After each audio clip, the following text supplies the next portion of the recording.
All right, my friend, hello to you. It's day 32 now in our 40-day walk through Abraham's life of faith. Today, we are here to read and react to Genesis 22, 1 through 8.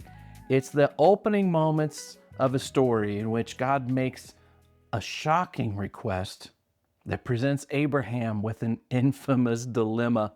Today, the story is delightfully simple, and some of the meaning behind it is a little more complex. Got my reading guide open here. Hope you have yours open as well. This story, what we're encountering here the next day or two, really represents in some ways the pinnacle, the climax of the story, and almost as you might, I don't know, expect, it involves literally climbing to the pinnacle of a mountain. But this is the culmination of so much of Abraham's life and his journey. So it's great reading. So carry yourself into it, be present, grab your highlighters. If you haven't already, go ahead and take a moment to read for yourself. And then I will come back here with you.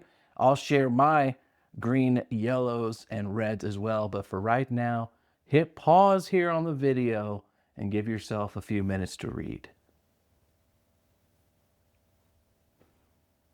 Okay, welcome back in. Let's assume you've gone ahead and read, and then let's take a look at this ourselves. Again, Genesis 22, 1 through 18. It's the famous or, infamous story about Abraham and Isaac, and God telling Abraham today to, directing him to go to Moriah and sacrifice his son. It's absolutely shocking, right?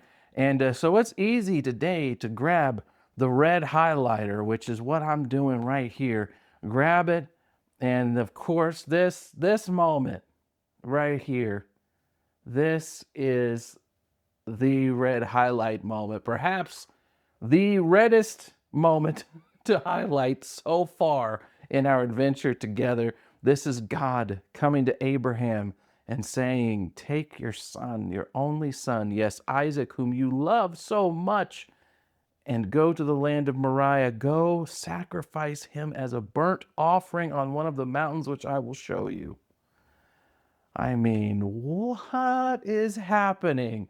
Not only do we have human sacrifice here. I mean, let's not shade this. Let's be direct. We got human sacrifice here. We have God acting incredibly out of character, or so it seems. And we've got Abraham torn, in an incredible dilemma. Is he going to obey God or protect the life of his son? These are the kind of questions that are swirling around. And here's the thing, as we look at it again, here's one thing we know that Abraham doesn't know. This has happened many, many times in the story. The storyteller, the narrator, knows something and tells us something that Abraham doesn't know. And in this case, it's this line right here. God doesn't come to Abraham and say, Abraham, I'm going to test your faith. Now, this right here is something the narrator tells us is happening. All Abraham gets is this. This is where the story starts for him. Abraham, God called. Yes, he replied, here I am. God calls, Abraham responds, and this is where God takes the conversation. What is happening? Obviously, this needs to be discussed. And all of this, what is it? Why is God testing Abraham's faith? Who's the test for? What does this tell us about the nature of faith itself, right? It brings all of these, kind of existential questions right into sharp focus inside of an elegantly simple and beautiful story. The story itself has this rhythm to it, and it's beautiful.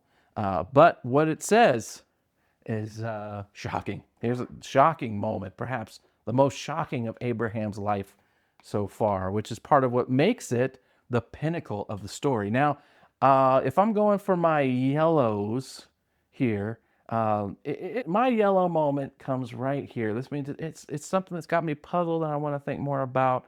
I've already, underscored it and boxed around it in red, so let me color it in yellow. Sometime later, by the way, some time has passed, and Isaac's obviously old enough now to carry uh, some wood uh, for the sacrifice. Yikes. But this is the big yellow moment for me. God testing Abraham's faith. What's that? What's tested mean? What's God trying to do here? Who and what is God trying to prove?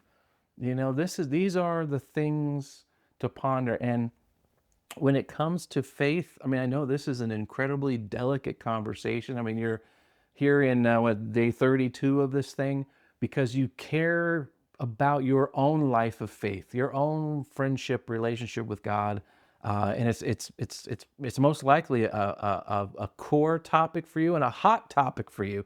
And so when we drift into this space where we're going to say, let's talk about the meaning of faith, and then this idea that God could want to put that faith to the test, I know that this pushes into uncomfortable territory. It does for me too. We're getting into the core questions of Abraham's story, and we're going to talk about that a little bit more today. But that's why I've got it highlighted yellow for me. That's inspiring me in my pursuit in this conversation. But then let's get to a green. You go, what? How could there possibly be a green moment in here? But for me, it's this moment right here where Abraham splits up from his servants, uh, his two companions on the journey, and he says, "The boy and I will travel a little further." He says, "We will worship there," and this is the part I love. It's telling us so much. This is the clue in the story to help us crack the code, if you will. He says, "And then we will come right back."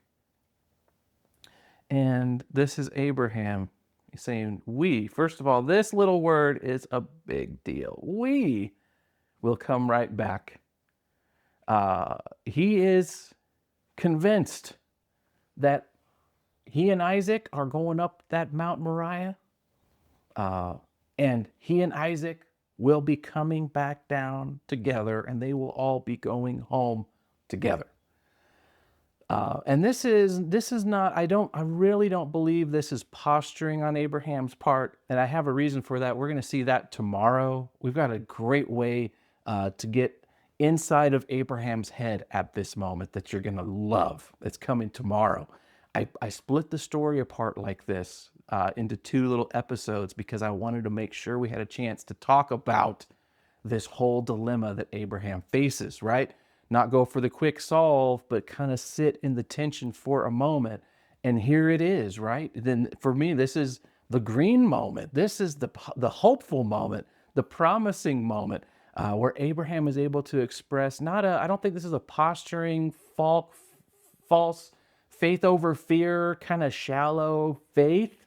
I think Abraham is showing some absolute confidence that Isaac's going to come away from this okay, all right?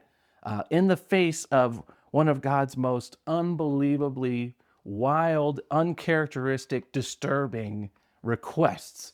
And so today, that's the question: is how is that even possible? How does Abraham still have this confidence that Isaac will return from the mountain with him, with God acting so strangely here, or so it seems, right? There's the conversation. Can't wait to talk about it more with you, all right? There's my green, yellows, and reds. I'm sure you have some as well. Don't be shy. Face the real discomfort today. Go ahead and put your real highlights down, and red, green, yellow, reds, and then share them in our Facebook group as well. Then dive into the reflection questions. Digging deeper is a big help for you today as you try to unpack this. And then scan the QR code. I'll come back for some further reflections on the matter of confidence in the life of faith. We got a good conversation ahead for us. But for now, I'll leave you to it, and I'll see you soon.